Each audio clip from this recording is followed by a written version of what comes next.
Amigos y amigas, como todos los martes, me da mucho gusto saludarles en su programa Diálogos Metropolitanos aquí en Cadena Radio. Les saluda su amigo Pablo Bazáñez. Y hoy queremos hablar de algo que es muy interesante, hablando de ciudades, pero también hablando de política, hablando de partidos, de campañas, pues hablar de algo que se llama el marketing político y la comunicación efectiva. Es un tema sin duda muy novedoso, pero que ha cobrado relevancia también hoy en día en que la información se vuelve un insumo fundamental para cualquier proceso público y por supuesto algo fundamental para quien quiere desde la política contactar con una ciudadanía y transmitir un mensaje. Esta llamada mercadotecnia política, nacida en el siglo XX en los Estados Unidos, ha tenido una posibilidad de impulsar una manera de ver al elector, ver al cliente, ver al ciudadano, según la base de donde estemos parados.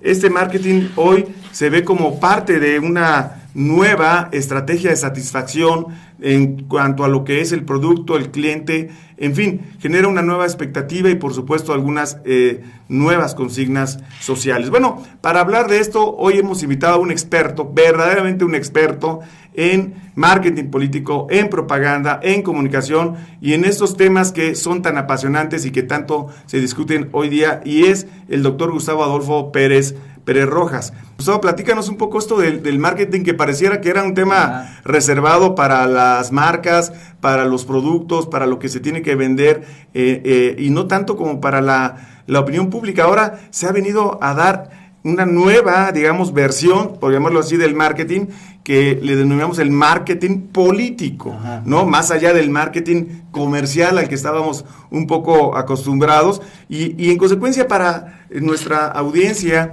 en Cadena Radio, nuestros amigos de Cadena Política, este marketing político, ¿cómo debemos de entenderlo y qué, digamos, similitud o qué diferencia tiene con el marketing convencional que se usa en el sector comercial? Excelente pregunta, gracias Pablo. Pues mira, vamos por partes. La necesidad del gobierno por comunicarse con los ciudadanos está prácticamente datado a través de todo el tiempo, ¿no? Desde que nos conformamos como ciudad. Entonces, ¿a qué se ha dedicado el gobierno con la sociedad? Tiene 3 necesidades de comunicación. La primera, que es la más importante, establecer un orden social.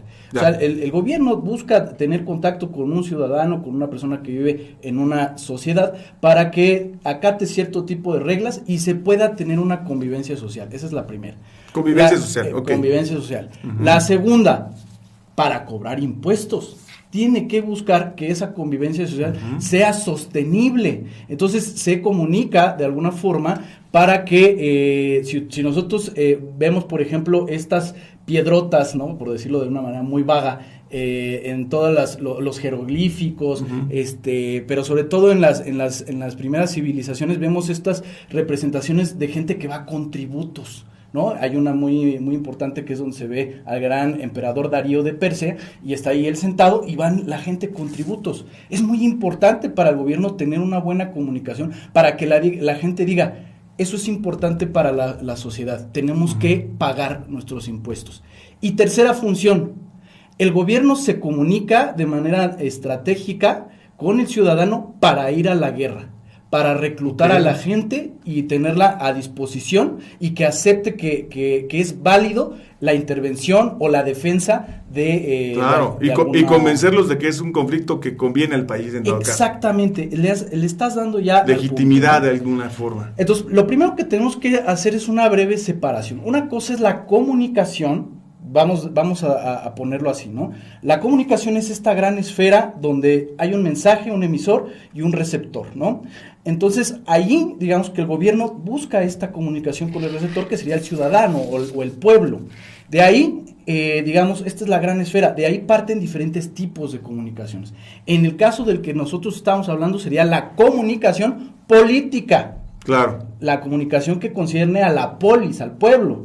Y después de eso, y esto ya es una concepción totalmente innovadora, que va a ser la introducción del marketing, como bien lo señalaste en la introducción, por ahí de los lo más concreto sería 1902, que aparece la primera palabra que fue el marketing en una universidad en Michigan, Y a partir de ahí, el marketing funcionó para los productos. Es decir, productos o servicios comerciales. Claro. Entonces, esta es una pregunta que siempre le hago a mis alumnos, ¿no? Y luego de ahí, de lo comercial, escala al sector público, a lo gubernamental. ¿Cómo es ese paso? Ahí va. ¿Y cuál es el origen? ¿De dónde aquí se le ocurre, pues? ¿Por qué? Vamos a decirlo así, Gustavo. ¿Por qué se vuelve una necesidad en cualquier persona que quiera conectar políticamente hablando con el público, utilizar estas herramientas que antes estaban reservadas al sector comercial? Es una excelente pregunta y de hecho va a esta lógica que decíamos. Por un lado está la comunicación. El gobierno siempre se va a comunicar de alguna u otra manera, va a buscar el medio, ¿no? Va a buscar la forma de llegar al ciudadano o al representado, ¿no? Cuando nace el marketing, y esta es la pregunta que siempre les hago en los exámenes, el marketing entonces surge de la comunicación o surge de las ciencias empresariales o de qué surge, ¿no? Entonces la gente siempre se equivoca porque creen que el marketing viene de la comunicación y no es cierto. Mira, ese es un tema muy interesante porque todos creemos que las herramientas del marketing político son extraídas del marketing comercial. O sea, que el que hace un anuncio para unas papas fritas, ese mismo podría hacer un anuncio para decir, aquí está el candidato que te va a cambiar la vida. Claro, y eso genera muchos malos entendidos. Entonces, sí es verdad que el marketing recoge esas herramientas, ¿no? Recoge varias herramientas como pueden ser la publicidad, la persuasión, pero lo que va a hacer es la estrategia de marketing ya político, va a ser darle un encaminado, darle una estructura estratégica a ese mensaje de la comunicación. Entonces, es un filtrado, es una instrumentación, si tú lo quieres ver desde ese punto de vista. Ahora, la definición específica de marketing, la que es, digamos, la más común que la gente puede llegar a citar, es la de Philip Kotler. Y Kotler lo que dice es, a ver, no se trata de nada más agarrar un producto, coger un producto y tratar de que la gente lo compre. Y a ver qué engañas con eso, ¿no? A ver qué atributos le pones que aunque no sean ciertos, no importa, ¿no? Que venda. Exactamente, ¿no? Porque ahorita vamos a hablar de un tema que es todavía más profundo y es peligroso, que es el tema de la propaganda, que eso corre por otra naturaleza. Entonces, lo que va a hacer el marketing es darle un enfoque estratégico a esa comunicación. Y decíamos, la definición de Kotler va a ser que el marketing va a servir para generar relaciones valiosas entre el producto o servicio y el usuario. Si el producto o el servicio no genera valor en esa relación, estamos fracasando, porque tú puedes engañar perfectamente a una persona, a un comprador, y le puedes decir que tu producto es el mejor, que tu político es el mejor, y a la hora de estar buscando resultados, puede no haber sido la mejor opción. Claro. Y es cuando cuando el producto pierde ese valor. A la gente la puedes engañar una vez, pero no te va a volver a comprar. Y eso es una falla de negocio en cualquier latitud del mundo, ¿no? Sí, claro, o sea, en los hechos debe de ratificarse lo que tú, primero a través del marketing y de sus herramientas, estableciste como una expectativa, como una expectativa social. El cumplimiento de la oferta. Eso es lo grave que estamos viendo en el escenario político y en los malos productos. Hay muchos países que son productores de muchas cosas que al final la gente termina estigmatizándolos porque es que no cumple. O sea, es una oferta muy bonita, muy estética y a la mera hora se rompe el producto, ¿no? Es que tenemos ahora muchos candidatos en la arena electoral que son de la estrategia del Chavo del Ocho. Eso como es, ¿no? Como digo una cosa, digo la otra, ¿no? Y entonces resulta que pues a un público le dicen una cosa, a otro público le dicen otra, y entonces cada quien lo que quiere escuchar. Exacto. Pero cuando llega la hora de la verdad, esto es, ya cumplí con la posibilidad de convencer y la ciudadanía me dio su confianza y ahora tengo que responder en los hechos y realmente a veces son mensajes que fueron de alguna suerte contradictorios o imposibles o ilusorios, como aquel chiste del puente, ¿no? Oiga, nos está usted prometiendo un puente, pero no hay río. Sí. Y bueno, ¿y ahora qué hacemos? pues construimos el río y luego le ponemos el puente, ¿no? Pablo, o sea, hay una gran incongruencia, tú Gustavo. Sí que eres un excelente marquetero, y esta es la gran situación. A ver, esto es lo que tú acabas de decir es verdad, y eso en ciencia política se le conoce como la oferta catch-all, que es como cacha todo, ¿no? Son los partidos que le llaman partidos escoba en Latinoamérica. Uh-huh. Es una propuesta de un alemán que se llama Kirchheimer. Bueno, él lo que decía es eso.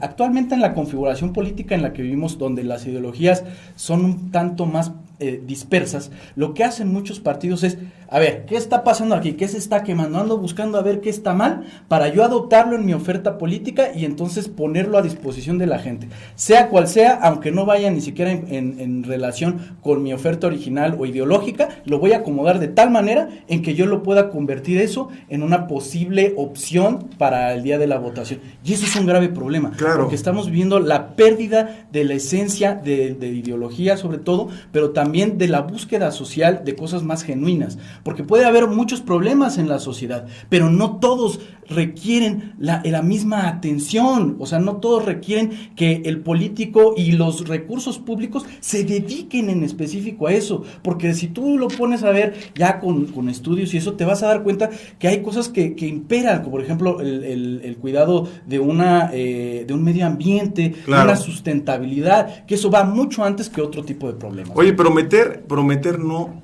empobrece. Cumplir es lo que aniquila, dice el dicho popular, ¿no? Claro. Entonces, a ver, alguien puede decir un montón de ocurrencias y decir que va a transformar la realidad de la noche a la mañana. Ya no quiero dar ejemplos de lo que tenemos en el imaginario colectivo, pero todos en casa, cuando están escuchando o en sus trabajos o en su móvil, cuando están escuchando esta conversación contigo, Gustavo, pues piensan en algunos políticos que dijeron, a partir de hoy se acabaron todos los problemas solo porque yo llegué. Y no es del actual, son en repetidas ocasiones que se ha dado esto. Y consecuentemente, a ver, este marketing político del que estamos hoy platicando, o este marketing institucional entendido como el que hacen los gobiernos ya cuando están en el desempeño de su responsabilidad pública, ¿hay alguna forma de legislarlo? ¿Hay alguna forma de que la ley te acote lo que puedas decir? O te complemento esta idea, ¿existe alguna especie de contraloría, de algún tipo ombudsman que te diga, oye, este señor prometió que es Y, Z, y en la práctica, pues la verdad es que ni siquiera se volvió a acordar de que eso lo dijo en alguna ocasión? ¿Se pueden certificar compromisos? Es una buena pregunta. A ver, y esto depende, esto no es igual en todos los países, ¿no? En el caso de México, lo primero que siempre se debe de tomar en cuenta, pues, es la Constitución. Hay diferentes artículos como el artículo 6º, 35, el 41, el 134, 209, son los que te puedo ahorita referir, que tienen mucho que ver con por ejemplo, las reglas que hay para que un político hable de sus propuestas o hable de sus logros en diferentes tiempos, ¿no? Entonces, lo que debemos de tener mucho en cuenta, independientemente del país, es ver qué nos dice la legislación para saber cuándo se puede emitir un mensaje y cuándo ya no es válido, o cómo es el formato en que se tiene que dar. En el caso de México, los mensajes de gobierno no pueden llevar, por ejemplo, ciertos logotipos o que hagan referencia a un político específico, porque si eso sucede, se podría considerar ya como propaganda política, electoral. Entonces, pero tu pregunta va más por el tema de qué podemos hacer para cerciorarnos de que lo que se está ofertando al final del día se concrete en hechos. Bueno, aquí realmente teníamos que hacer una reforma, yo creo que a la Profecor, ¿no? Esa es la realidad. Pero si tú me preguntas en términos serios, no hay. No hay un mecanismo que diga, este político mintió, porque esa es la palabra que nos duele y nos genera escozor cuando vemos que un político, con toda el cinismo del mundo, nos llega a ofertar cosas que al final del día o al final de su gestión no lo cumple. El mayor poder que tiene un ciudadano al día de hoy se llama el voto, y es el voto, en este caso, que puede ser el voto de castigo o el voto de cambio político, dependiendo. Pero también el voto de la decepción ante el incumplimiento, porque bueno, ahora vemos que es muy común este tipo de cosas, y bueno, aunque es un tema de coyuntura con el denominado plan B, de la reforma electoral, justamente uno de sus componentes, Gustavo, tiene que ver con una reforma a la ley de medios de comunicación que hace, que digamos, flexibiliza, hace más laxo, que cualquier servidor público, del nivel que sea, diga lo que sea en cualquier momento.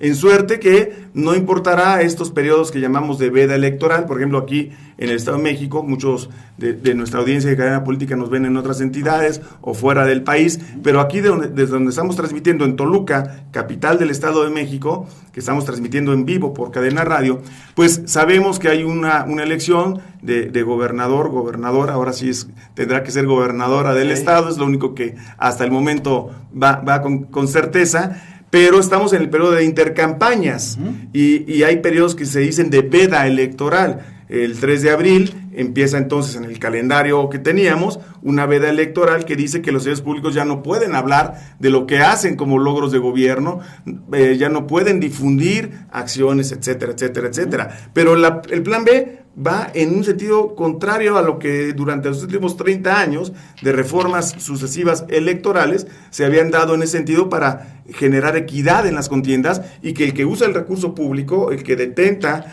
una función, una responsabilidad, investido de autoridad, no pueda intervenir en el proceso, digamos, inclinando balanzas hacia el partido del cual él tenga preferencias. Y bueno, este plan B, si no es que se cae en la parte jurisprudencial, ¿no? En las instancias de la Suprema Corte de Justicia de la Nación, va a ser un contrasentido en este tema, o eso es lo que deberíamos de pensar, que los servidores públicos no deberían de tener ninguna mordaza, limitación o atavismo para poder decir lo que se les dé la gana. Este es un dilema que no es tan nuevo como parece. Este es un dilema desde Montesquieu, de Hobbes y sobre todo de Foucault. El poder siempre va a servir al que tiene la mayoría. Y en este caso, quienes han hecho esa reforma son los mismos que habían hecho la reforma previa con la que actualmente nos regimos. De la mordaza. La de la mordaza, que los servidores públicos no puedan estar alardeando de lo que hicieron bien y claramente ocultando lo que no hayan hecho bien, ¿no? Entonces, pues es un contrasentido en términos jurídicos. Yo creo que ahí va a haber un gran debate. Yo no dudo que vaya a haber varias partes donde no vaya a quedar tal cual, pero por la configuración en la que estamos, en la cual se necesitan 8 votos, me parece que de los ministros. De los 11, sí. Exactamente, es muy probable que se quede. Esa es la realidad. Entonces vamos a ver un revés en este tipo de temas en cuanto a equidad de la contienda, Gustavo. Yo creo que lo estás pintando muy bien y creo que lo que va a seguir de aquí en adelante, pues porque las reglas se van a tener que aplicar, claro, para el gobierno, pero también para los que no estén en el gobierno. Entonces, esto se puede ser un arma de doble filo, porque si un gobierno que no es propio del gobierno federal, un gobierno estatal, pues entonces también podría hacer lo mismo, ¿no? Pero ahí, claro, el que va a tener mucho más ventaja, pues es el que tiene la mayor cantidad de recursos y que puede hacer propaganda. Y fíjate bien lo que te estoy diciendo, sí. Porque aquí ya no estoy hablando de marketing, aquí estoy hablando ya de propaganda. Y es un grave error histórico que en la Constitución incluso en la Ley General de Instituciones y Procedimientos Electorales de México se hable de propaganda. Porque te voy a hacer una pregunta, Pablo, para ver si tienes más o menos idea de esto. ¿Qué países tienen un ministerio de propaganda al día de hoy? Bueno, lo tenían los nazis, para empezar, ¿no? Actualmente, ¿cuáles quedan? Goebbels fue el que institucionalizó la propaganda gubernamental como tal. Hoy, pues que yo sepa, Venezuela, Cuba y creo que Nicaragua. Te sacaste un 10, Pablo, exactamente. Bueno, puedo ser tu alumno. Exactamente, te sacaste un nombre, el alumno sería yo. Te sacaste un 10. ¿Por qué? ¿Por qué se instauran los ministerios de propaganda, sobre todo en regímenes autoritarios y totalitarios? Porque la propaganda no busca lo mismo que el marketing. El marketing parte, como bien lo dijimos hace rato, de una naturaleza de competencia económica. Yo tengo un buen producto y quiero competir contra otro producto que no sé si sea bueno o sea malo, pero voy a competir contra él. La naturaleza está en la competencia. En la propaganda no. En la propaganda lo que se busca es que una Imponer narrativa una verdad. se imponga sobre otra, incluso se destruya, ¿verdad? A través de diferentes tácticas que genera la propaganda. Pero eso es algo grave, porque la propaganda no está preparada para competir, está preparada para imponerse ideológicamente. Claro, y para destruir al adversario. En una democracia se respeta la pluralidad del diálogo y no somos enemigos, somos adversarios electorales y estamos dentro de un esquema de reglas de juego claras, de reglas de juego aceptadas por todos, que en consecuencia vamos a estar respetando, y el marketing haría simplemente la posibilidad de visualizar nuestras diferencias de proyecto, pero no el tema de que es... Tú eres el malo que destruye. Yo, es la visión maniquea, ¿no? Exacto. Que para nuestra audiencia es eso que ve todo como lo blanco y lo negro, o estás conmigo o estás en mi contra, no hay claroscuros, y consecuentemente este tema del marketing político pues debería de seguir siendo una herramienta adecuada para una campaña propositiva. Sí. Pero en este caso, volviendo al tema del marketing político, ¿qué es lo que se usa digamos, de tipos hay diferentes tipos de marketing? ¿Todo es el mismo? ¿Hay diferentes tipos de técnicas de marketing político? O sea, cuando yo digo, oye, ¿el marketing es marketing sin adjetivos o hay diferentes maneras? Mira, bueno, primero vamos a separar el término de lo que es el marketing. En realidad hay un autor que se llama Francisco, me parece que es Valdés. Él dice que realmente debe de partir esto de un marketing público. Y ese marketing público tiene varias subdivisiones. Entre ellas está el marketing político, que es el que nosotros deberíamos de entender como el marketing de las campañas políticas, el de la competición política. Pero como el marketing político es como el más famoso, el que es más el más pegajoso, ¿sí? Es el que ha dominado el espectro de lo público en cuanto al uso de la estrategia de marketing.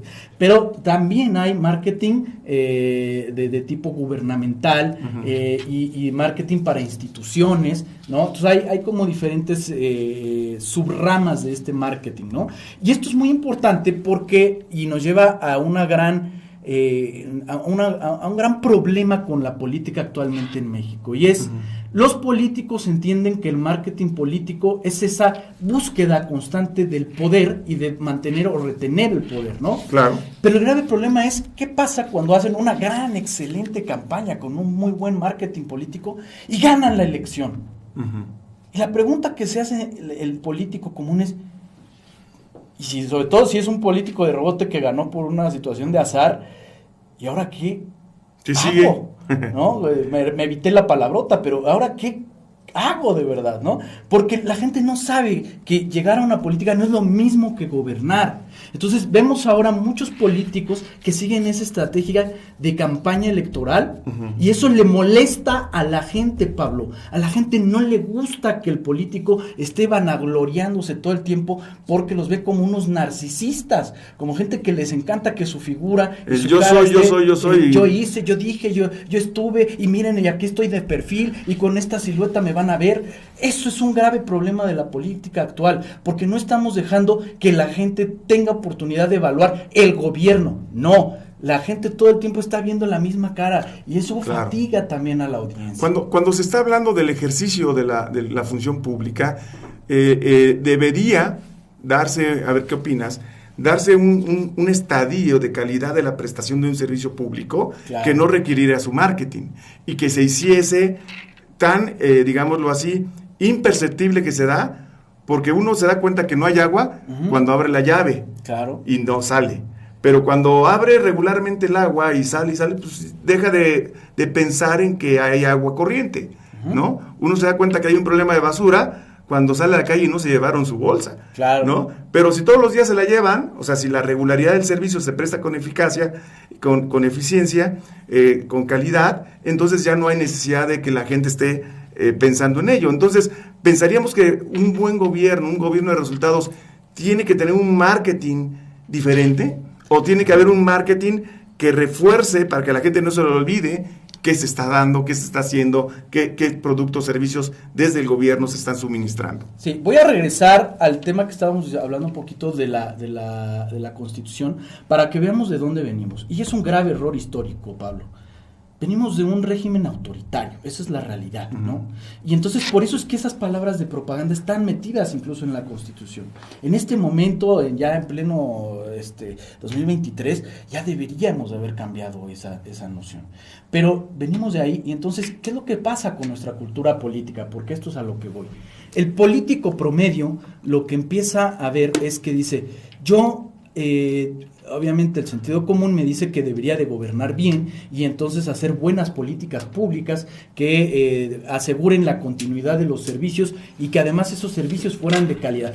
¡Qué bonito suena! Eso está muy bien para ti que tú das clases de gobernanza, eso está bien para mí que damos clases de la nueva gestión pública, pero al ciudadano promedio muchas veces todavía se le puede manipular, y esto es lo grave. Se le manipula no a través del marketing, sino a través de la propaganda política que busca que una narrativa opaque la realidad de lo que se está viviendo. Y es cuando entra en juego la predisposición política de ver favores, el de ver por allí una lealtad. Y esto tiene que ver con un aspecto meramente psicológico. Ya lo decía Leon Festinger, que es un psicólogo muy importante norteamericano, que nos va a decir que cuando la gente tiene esa predisposición, le va a costar mucho trabajo el realmente abrir los ojos de lo que más le conviene.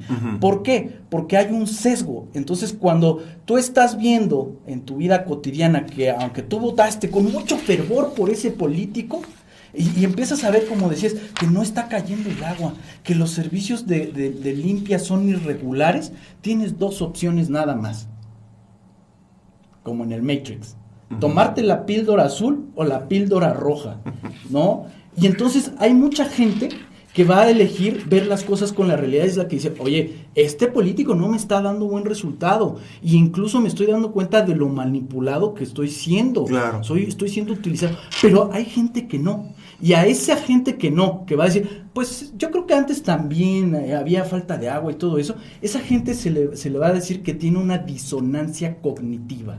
O sea que ya se le olvidó. Que o se le olvidó o cierra los canales que le están diciendo que está algo mal para él vivir en su propia realidad. ¿Y por qué hace esto la gente, Pablo? Porque a la gente, cuando ya votó, el voto es una cosa muy importante en la democracia.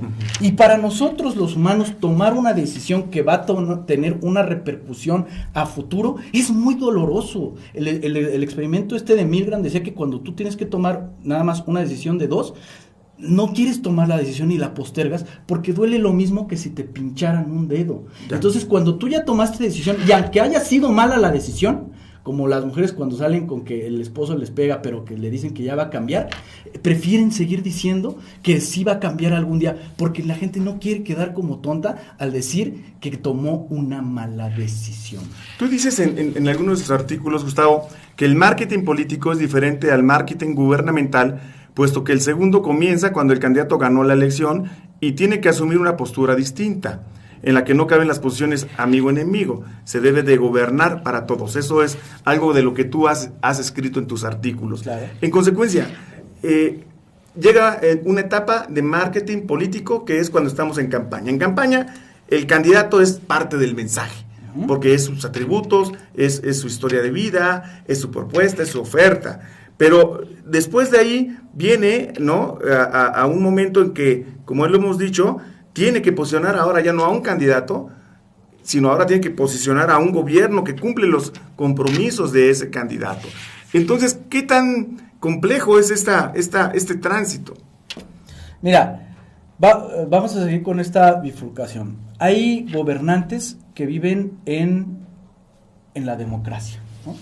Y hay otros gobernantes que parten de este modelo que decíamos criticable, autoritario. Entonces, el buen gobernante se va a regir bajo los términos del marketing.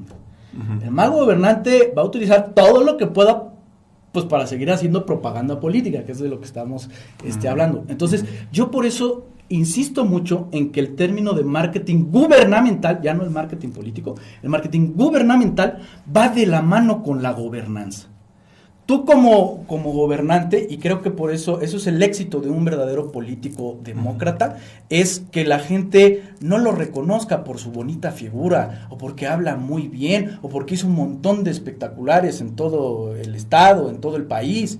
Lo va a reconocer por sus hechos al final del día, y lo va a reconocer porque la calidad de vida con la que asumió el cargo, el día que este político se está yendo, la gente percibe y eso, que hubo un aumento en su calidad. Claro, y eso es la posibilidad de dejar un legado de una administración pública.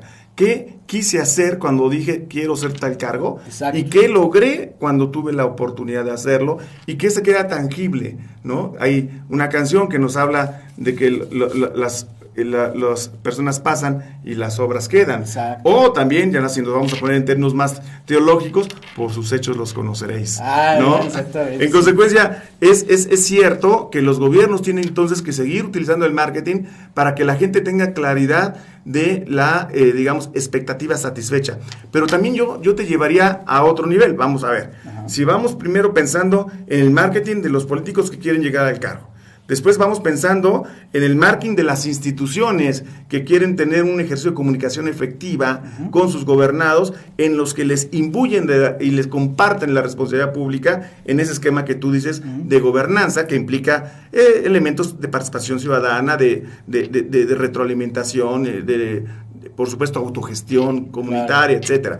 Pero ¿te parecería correcto esforzar mucho el concepto si pensamos en un siguiente nivel que pudiera ser el marketing de las ciudades entre sí? Sí. Que es de lo que hemos estado hablando en Diálogos Metropolitanos. Las ciudades compiten entre sí y las ciudades quieren atraer inversiones, quieren atraer también, digamos, capital humano, quieren atraer, digamos, mejores condiciones de calidad de vida, quieren atraer políticas públicas exitosas que distingan a la ciudad respecto de otras. En fin, las ciudades están compitiendo entre sí.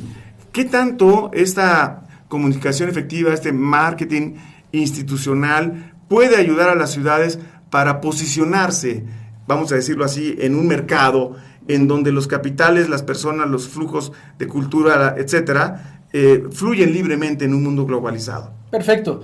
Ya habíamos hablado de marketing político, luego hablamos de marketing gubernamental, ya ganaste, ¿verdad? Entonces, el marketing gubernamental, ya estás gobernando. La pregunta aquí va a ser, ¿quieres dejar un legado realmente para la gente? Tienes que meterte a hacer un marketing de ciudad.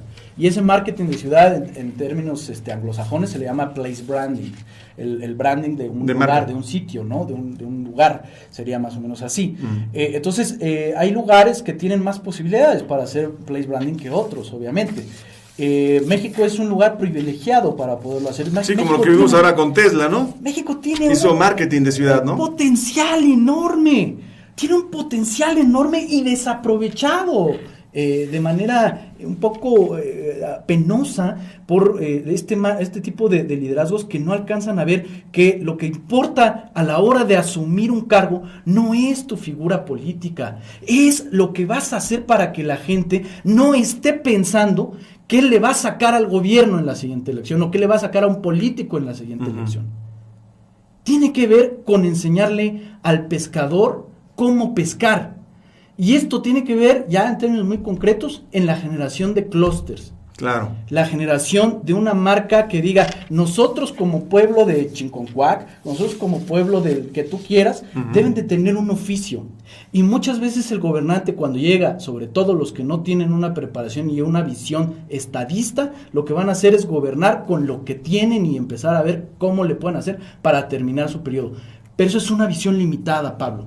Tú ya fuiste presidente municipal y tú eres una persona que respeto porque sí has podido, y esto no es pagado, no es una cuestión de barrio, pero sigues dando clases porque a ti te apasiona esto. A ti te apasiona que la gente conozca más herramientas para que pueda salir adelante. Y un político que realmente vale la pena seguir y que va a dejar una huella para el futuro, le va a enseñar a la gente que debe de sacar provecho de donde está. Y eso no se va a lograr si no se tiene un discurso común. Y esto sí es una cosa muy, muy filosófica, si lo quieres ver, pero tiene que ver con un concepto que se le llama la ventana de Overton.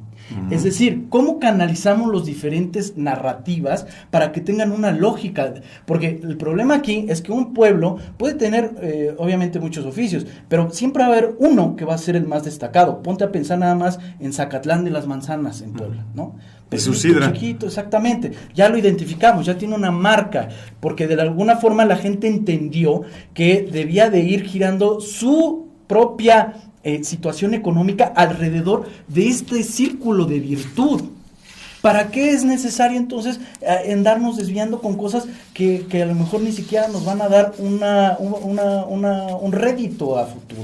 No, entonces lo que se trata el place branding es de enfocar los esfuerzos. Y a mí me parecía muy bien. O sea, ¿para qué somos buenos en este lugar, no? Sí, fíjate que a mí me parecía muy bien cuando estaba esto se hizo la posibilidad de que se hicieran las rondas petroleras, porque no nada más eran las rondas petroleras para que hubiera inversión privada. Yo cuando estuve revisando esos proyectos dije, esto es una buena idea, porque por ejemplo decían, bueno, parece que aquí hay un yacimiento en Tamaulipas, cerca de Ciudad Mante, ¿no?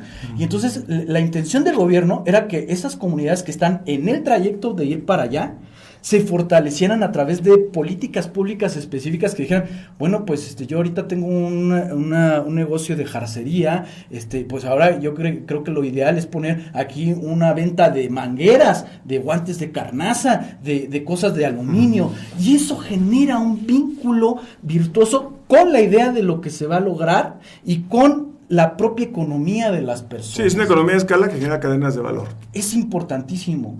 Es una cosa que de verdad se ha explorado poco todavía en nuestros municipios, pero si nosotros queremos de verdad hacer valer el 115 constitucional, tenemos que hacer mucho más marketing de ciudad de la mano de los ejercicios de gobernanza. Y tú lo sabes, eso es muy complicado. La gente es difícil de tratar, el gobernante no tiene muchas veces esa paciencia. Hay que enseñarle entonces al gobernante a que haga equipo con la propia ciudadanía y que tolere, ¿sí o no, Pablo?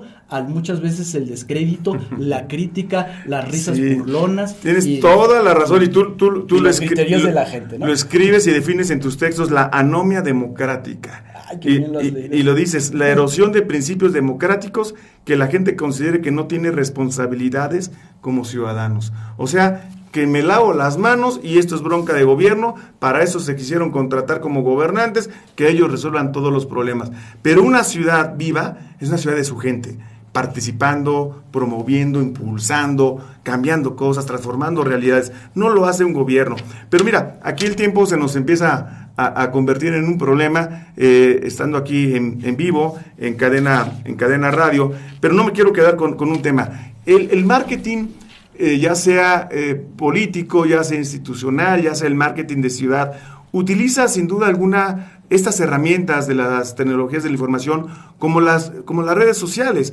Hoy, por ejemplo, en anuncios digitales, en el 2022 se invirtieron 248,700 millones de dólares en anuncios digitales, y se espera que podrían superar para el año 2024 los 311,000 millones de dólares en este tipo de cosas. Pero cada usuario de Internet, ahora, esos son grandes números, pero ahora si lo llevamos a lo micro, cada usuario de Internet llega a gastar $125 en este tipo de temas, y se estima que va a llegar a $170. En el México, que a todos nos apasiona, hoy día se gastó en publicidad digital más de 25,000 millones de pesos en el 2017, pero para 2021 se habían registrado más de 56,000 millones de pesos, o sea, más de 30% de aumento en estos temas de la publicidad digital. Es las nuevas redes sociales, es las nuevas tecnologías, es todo universo virtual en el que nos rodea, una forma de hacer efectivo el marketing. Ok, vamos a retomar entonces. Hablábamos, tenemos la comunicación pública, tenemos el marketing político, el marketing de ciudad, el place branding. Y al final de la cadena está la publicidad. Y la publicidad se logra por diferentes métodos, de manera orgánica o pagada. Entonces, la publicidad, antes, a finales todavía del siglo XVII-XVIII. En el siglo XVII empezó, en el siglo XVIII estaba ya muy fuerte esto. La gente iba a la iglesia y dejaba un papelito, decía, yo vendo zapatos, estoy en la calle tal. Como estrados. Exactamente, ¿no?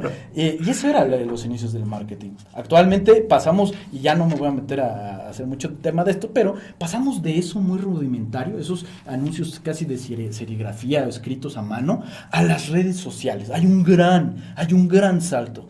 ¿Y cómo se da ese salto? Por la tecnología. El marketing y la forma en que nos comunicamos va de la mano de la tecnología. El gran boom que tiene el marketing comercial, pues va de la mano con la imprenta, y después va de la mano con la introducción del radio, y después va de la mano con la televisión.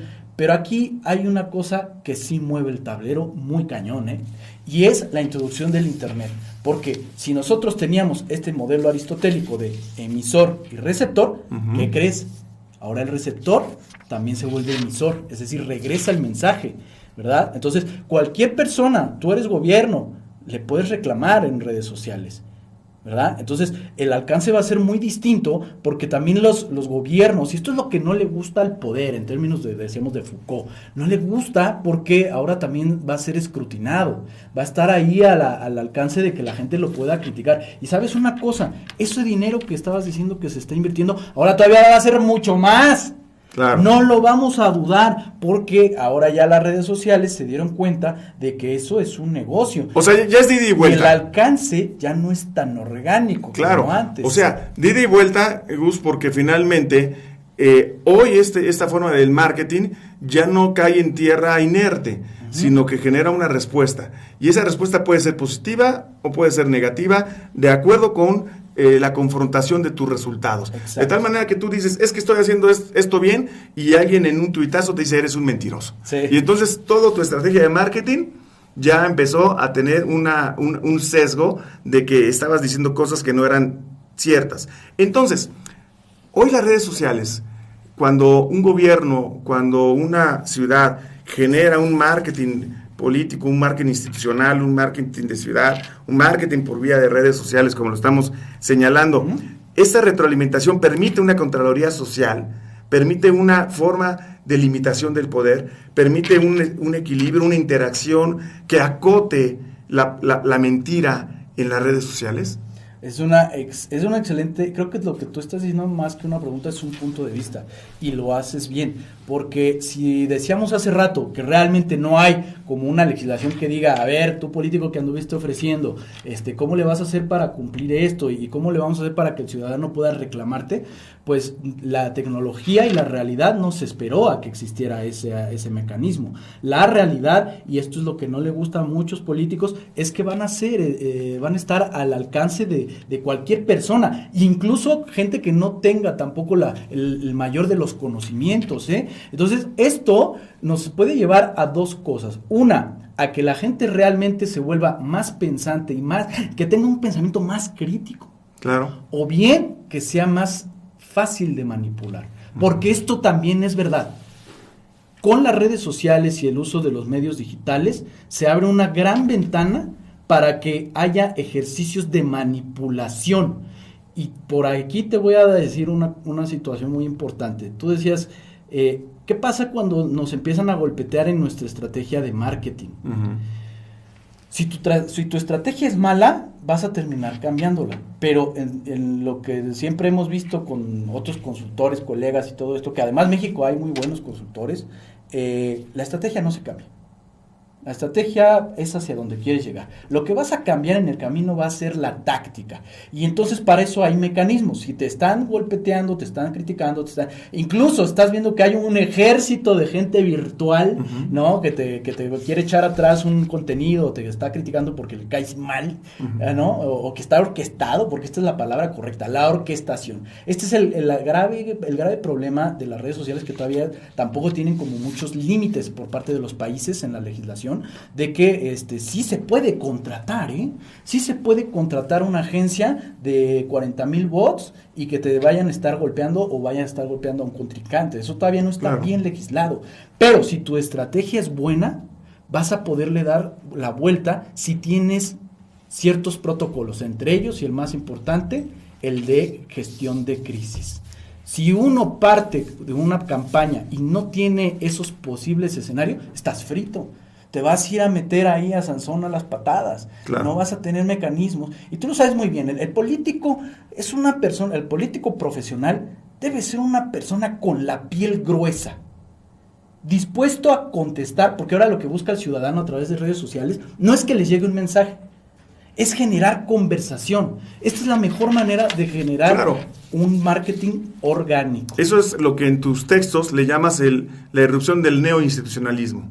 ¿No? Como alguna forma de poner énfasis en la interacción social de las organizaciones. Sí. Y esa manera en que ya no solamente hay un emisor, sino hay una multiplicidad de emisores y también de receptores, y consecuentemente el mensaje es bidireccional, y eso hace las cosas, digamos, hace mucho sentido, pues cuando estamos hablando de una sociedad compleja. Y consecuentemente una sociedad compleja que no es una sociedad solamente local, sino una sociedad inserta en una visión global. Por eso las ciudades hoy pues tienen que tener esta posibilidad de ver hacia su contexto global, actuando en lo local y por supuesto pensando en estas formas, porque lo que no se comunica, como tú también lo has dicho, finalmente se pierde, deja de existir, deja de tener pertinencia social. Y bueno, en esta diálogo que hemos tenido contigo, Gustavo, nos pones temas muy interesantes que me llevan a pensar en 10 programas más contigo, pero hoy el tiempo se nos está acabando. Yo quiero que la gente de Cadena Radio conozca más de tu trabajo. Por favor, compártenos tus redes sociales, platícanos un poco de DL Poder, cómo está avanzando esto, aunque ya tenemos un minutito nada más antes de que la producción nos corte. No es cierto, nunca se nos ha cortado, pero para ir cerrando, mi querido Gustavo. Padrísimo. Bueno, pues tú ya has participado en DL Poder, que el fin que tiene realmente es la promoción de una cultura democrática y de la generación de contenidos de valor para la sociedad.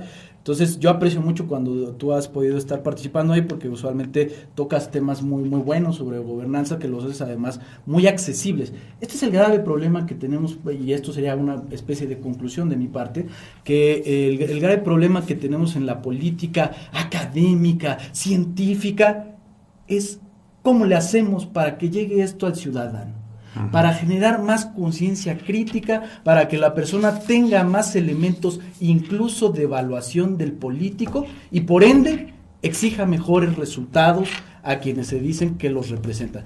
¿Cómo ha sido este crecimiento en todos esos redes sociales? Que por cierto, en DL Poder lo pueden seguir a todos, @DL Poder, muy sencillo, en todas las plataformas. Muy bien. Y en el caso de tu servidor es DR, doctor DR Gustavo Adolfo, el nombre del temerario. Algunos dicen que de poeta, yo como soy más de la gente, entonces del temerario. De Gustavo Adolfo Becker. Exactamente. Para que nuestra audiencia lo tenga claro, que a quien se le ha puesto la melancolía como parte de sus grandes temáticas, ¿no? Exactamente. La nostalgia y la melancolía. También los temerarios son nostálgicos a veces.